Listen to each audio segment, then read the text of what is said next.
আসসালামু আলাইকুম ভিউয়ার্স। ঈদ উপলক্ষে আমি ফাইভ মিনিট কিচেন থেকে আপনাদের জন্য নিয়ে আসলাম সহজ একটা রোস্টের রেসিপি, মুরগির রোস্টের রেসিপি। ঘরে থাকা সব সামান্য উপকরণ দিয়েই আপনারা খুব সহজভাবে একটা রোস্ট রান্না করতে পারবেন, তারই একটা রেসিপি আমি আপনাদের জন্য নিয়ে আসলাম। এখানে আমি দুটো মুরগি 4 পিস করে 8 পিস করে নিয়েছি, মুরগিগুলো কেটে। এরপরে মুরগিটাকে আমি একটা কাঁটা চামচ দিয়ে ভালো মতো কেচে নিয়েছি।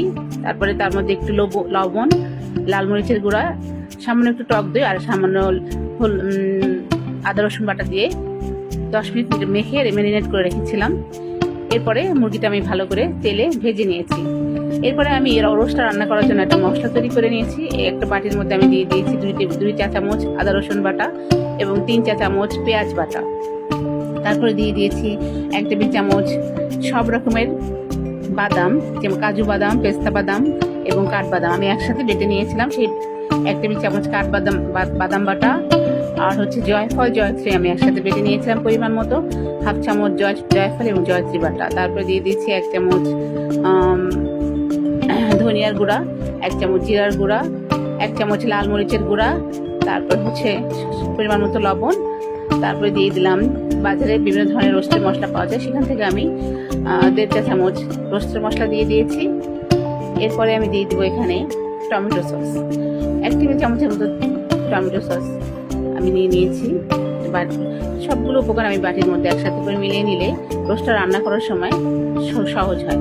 এরপরে দিয়ে দিয়েছি আমি 1/2 কাপের মতো টক দইটা দিয়ে এই সবগুলো মশলার সাথে টক দইটা নিয়ে একসাথে করে আমি মিলিয়ে নিয়ে নিয়েছি, যাতে রান্না করার সময় আমি খুব সহজেই রান্না করতে পারি। এরপরে আমি চুলায় একটা প্যান বসিয়ে নিয়েছি, তাতে আমি দিয়ে দিয়েছি কিছু গোটা গরম মশলা, দারচিনি, এলাচ, লবঙ্গ, তারপরে একটা কালো গোলমরিচ এলাচ, তারপরে কয়েকটা গোলমরিচ। এগুলো আমি তেলের সাথে একটু ভালো করে ভেজে নিব।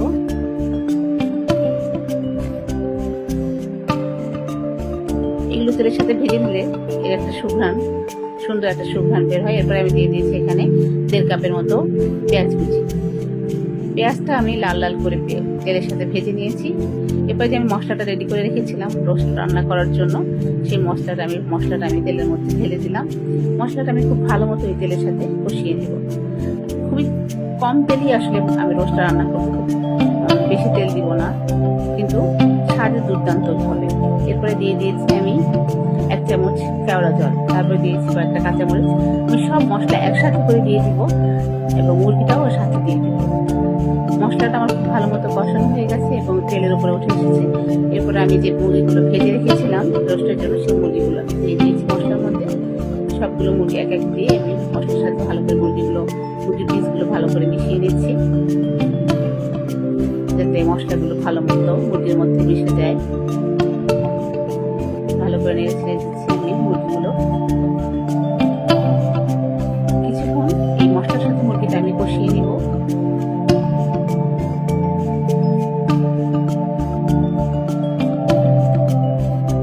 কষানো এর পর্যায়ে আমি দিয়ে দিয়েছি 2 চা চামচ চিনি, তারপরে দিয়ে দেবো আমি 1.5 চা চামচ ঘি।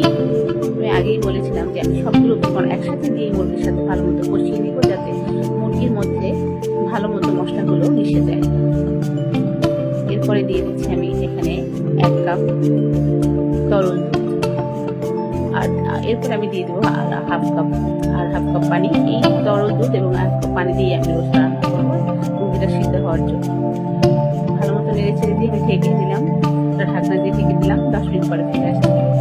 10 মিনিট পরে আমি ফিরে আসলাম। এখন দিয়ে দিচ্ছি কয়েকটা কাঁচামরিচ এবং কয়েকটা কিছু কিশমিশ। রোস্টটা আমার প্রায় রান্না হয়ে এসেছে, ঝোলটাও আমার কমে এসেছে, তেলটাও উপরে উঠে এসেছে। হয়ে গেছে আমার মজাদার রোস্ট রান্না। আমি একটা বাটিতে ঢেলে নিয়েছি, উপরে আমি কিছু পেঁয়াজ পেস্ট দিয়ে দিলাম পরিবেশনের জন্য। আসসালামু আলাইকুম।